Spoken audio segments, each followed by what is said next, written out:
Part 2. Escape. Chapter 4. The Land Escape guards led Vant into an office building. In stark contrast to the wilderness, the indoors were unfamiliar, confining. The air felt processed and had an aroma of stale coffee. They proceeded to a holding area. The guards indicated a chair for Vant to sit in, which he did. They posted up at the door and watched him. Vant stared straight ahead, on his best behavior. No one said a thing. After a time, a rotund, uniformed man walked into the room with a bundle of documents under one arm and Vant's belongings in the other. He handed back Vant's robes and plopped down at a desk. Vant dressed silently. The man thumbed through the stack, then slid over a translucent paper-thin sheet. Vant looked into the crystalline display and saw a visual of his own face staring back. In the image, he was clean-shaven, bright-eyed and handsome. Not the bearded, sunken-eyed husk currently slouched in the holding chamber. The visual was from long ago, when he once held residence in Land Escape. "Records say that's you," said the man. "That you?" Vant kept his poker face, but ran hundreds of possible responses in his head. He settled on the least clever of them all. Nope. "Kinda looks like you." He raised the sheet up to Vant's face, studying the resemblance. "Used to live here, kid?" No, sir. Well, records say so. Records must be wrong. Not likely. He squinted at Vant. How old are you? He had no idea. His body had ceased aging as a young man, ceased the day he died for the first time. He lied. 29. You sure? Says here you're 120. Vant swallowed the lump in his throat. And it says you deserted Land Escape 23 years ago. Vant went dizzy. 23 years. He had been away for 23 years. He had no idea it had been anywhere near that long. He wrangled his composure and responded. As you can see, I am definitely not a century old. If you were, I was going to ask you what's your secret. My receding hairline could use a few tips. Vant fake smiled. The guard rifled through Vant's satchel. He fished out the corpo capsules and placed them to the side. He removed the rest of the contents and said, Oh, got some weird stuff in this pack of yours, kid. Gloves and a mask. Masquerade ball I don't know about? He fiddled with the whip gauntlets, but did not discover the hidden activation switches. Instead, he turned his attention to the mask and started to put it on. He prepared to tackle the guard, but then the unexpected happened. Nothing. The man pressed it against his face for a few seconds, then put it aside.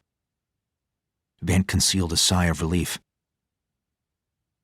The guard imprinted several sheets with finger swipes and stood up out of his chair. Oh, your lucky day. Gonna let you in. Word of advice? Behave yourself. We don't mess around. One step out of line and... He whistled and made a gesture like he was tossing something over a wall. Vant raised an eyebrow. Okay, fine, not like we have a catapult or anything, but cause any trouble and we'll shove you out the door and let the nomads have you. Oh, and one more thing. Vant scratched his forehead in a preemptive strike to kill off a bead of nervous sweat that was forming. I'm taking a small processing fee. Gotta update my records. After all, as you say, they're wrong. He snickered, handed back Vant's satchel, and pocketed the handful of corpo capsules. Welcome to Land Escape, kid. Vant walked past a few patrolmen who politely acknowledged him. The civil servant's attitudes were much friendlier now that he was a citizen. He went through the final security checkpoint and climbed the stairs leading to an atrium, the entranceway to the central hub of the city. The view was magnificent, lush, dotted with the bluish-green trees so iconic to the township. He took a moment to drink in the homes, parks, buildings, and shops protected by the township's walls. Overhead, corpobots rhythmically flew into and out of the open-air roof, as did birds and fireflies. And the people. The place bustled with spirited townspeople going about their days. They were decent souls, living a free existence in a city that protected them, cared for them, and afforded them the opportunity to pursue lives away from the threats of extremist dogmatism and nomad savagery. A kind of buzz emanated from them, a calm, warm buzz created by the mishmash of cheerful voices. Vance soaked up the serene spectacle for quite a while. The citizens' joy, hopes, and laughter, in stark contrast to his own years of isolation, created a feeling of blissful overwhelm within. But the faces, none of them were the same. Vant had spent more than 2 decades separated from civilization, and now he recognized no one. The children he once knew would now be adults. The adults he once knew would now be seniors. If any of them were people with whom he was once acquainted, they were all now unrecognizable. Vance succumbed to a loop running in his brain. 23 years. 23 years. Oh my God, 23 years. His love would be in her 40s now. Yet he retained a physical appearance the same as the day he was forced to abandon her. He wondered where she was, and what kind of a life she had made for herself. Had she gotten married? Or had she spent every waking moment staring out her window, tragically awaiting her lost lover's return? Maybe she had come to despise him. Or perhaps she had chosen a path of celibacy. Hopefully. Vant thought. The possibilities spun in his head. He took the walkway into town. In a shop window, he glimpsed his reflection. It was not good. Tattered robes, a mangy beard covered in dirt. He thought better of reconnecting with her in this disheveled state. She had waited this long. What was one more day? He made the decision to rest up, clean up, and make himself presentable for a very strange homecoming indeed. Vant took a flight of steps into the shadiest side of town, the quiet and least occupied portion closest to the wall. He entered the first public lodging he came across. It was a nice little place, quaint.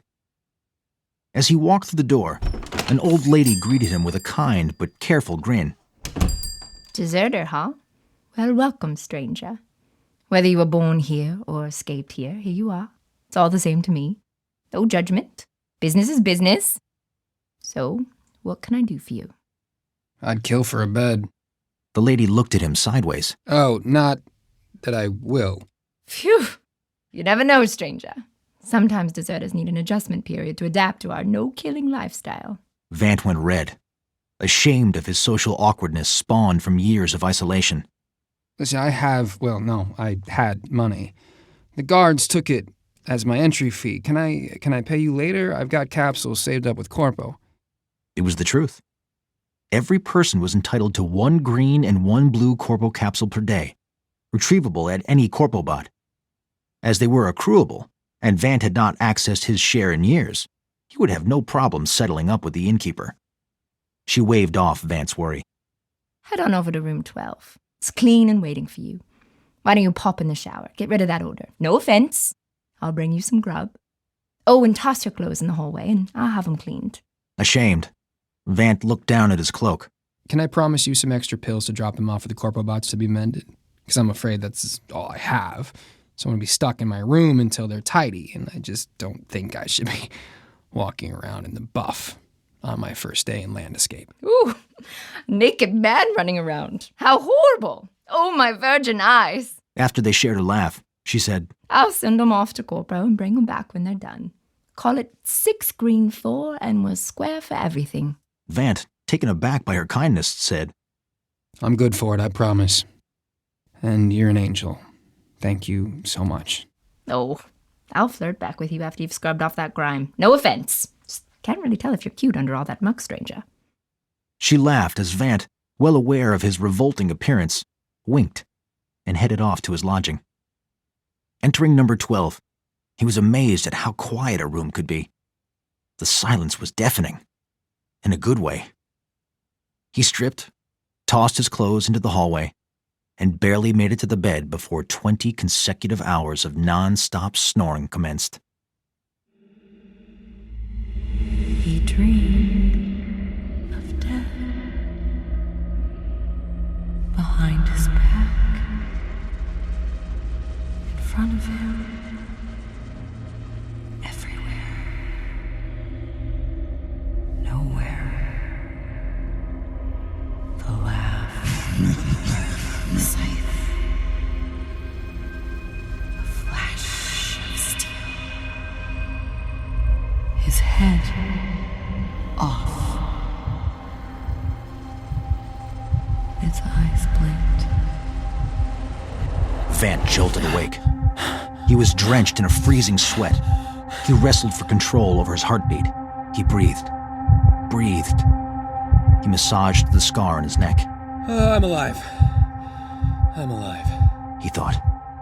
Okay, just a nightmare. Nightmares I can handle. He stood up, stretched. Outside his door, Vant discovered a brand new pair of boots. A gift from the innkeeper, as well as his robes, restored to perfection. He had all but forgotten the masterful craftsmanship of the hand-sewn construction. The thick yet pliable black fabric had a brilliant sheen, and he enjoyed the subtle details, such as the double-enforced stitches and the multi-layered panels tailored to his fit. He reflected on the last time he saw them in this magnificent state, then experienced a stab of emotion as the memory was pulled from his subconscious. His cheeks tingled and his eyes welled, signaling an incoming wave of emotion. He rubbed the cloak on his face and sobbed into the sleeve. It was all too much. Vant gave himself a thorough bathing, scouring himself raw. He shaved off his beard and his crispy hair, and even had to prune his rotted eyebrows. The layers of crud, dead skin, ticks, and blisters made a mess. I'm gonna have to leave a good tip, he thought. As if on cue, there was a knock at the door, followed by a delicious smell that buckled his knees. He stuck his head out and discovered a serving tray with food that had been prepared by the innkeeper. It lasted 22 seconds and never made it into the room. Best meal he ever had, no question. Vant dressed and exited the room a new man. His robes swished as he walked. They no longer scraped against the floor, as his posture was tall again. He passed through the lobby, hiding an embarrassed smile when the lady who ran the joint hooted, hollered, and catcalled. He winked at her again, to which she replied, Gonna need more than a wink to settle your tab, handsome. The day was astonishing, crystal clear. He moved through the energetic city and marveled at how little had changed since he had been away. Same stores, same streets, a few new odds and ends, but nothing major. Same clothing styles, same feel. Well, you don't mess with the classics, he figured. Vant arrived in the town square where he could run an important errand. He approached a cluster of docked corpobots awaiting customers who required information, who came to withdraw their daily allotment of corpo capsules, or who wished to exchange pills for goods and services. Nearby, a group of local children huddled by the bots. Kick it! The leader of the youths demanded of the littlest kid. Fine. He nudged the machine with his foot. Warning. A polite voice emitted from the robot. Again! Again! Again! The peanut trembled. The bot just sat there. Its brass pipes hugged its frame in brilliant ways and glinted in the sun. Do it! The small child tapped it again. Final warning. The head of the automaton, a glassy dome, pivoted towards the child. A door in its chest slid open and a weapon barrel telescoped out. The other bullies jumped back, cheering in amusement. One more time! One more time! One more time! It was unwise to taunt a corpobot 3 times. That much was common knowledge. But few knew what happened when you did. Vant walked up to the leader of the pack and shoved him in the forehead. Hey! I need to use this bot. Use a different one! Oh, this is yours. My mistake. Here, I'll help you. Vant picked him up by the collar. He held his face in front of the bot's barrel, blocking it from aiming at the little one. Hey kid, go ahead and kick it now. Let's see if this thing is smart enough to shoot through your buddy here. No! Don't! He wet his pants. Vant dropped him, repulsed. Oh, this little twerp just pissed himself. The flock of youths laughed and scattered, abandoning their leader. You can't hurt a kid? I can do whatever I want, see? Vant whacked him in the back of his head with his right hand. And it works the same with the other one, too. He slapped him with the left. You want to know why? Because I'm bigger than you. You know how that goes, right? I'll make it clear. You ever torment that little guy again, I'm gonna beat the crap out of you. Are we clear? Oh, and don't mess with the bots, or I'll feed you to them. They gobble up kids and turn them into robots. You know that? The bully sniffled, holding back tears. He worships you, you know? He was gonna follow your orders no matter how stupid they were, to his death. And you're wasting a loyal ally, moron. You only come across that once in a lifetime, if you're lucky. Now go on, get gone, and take your scrappy soldier here with you.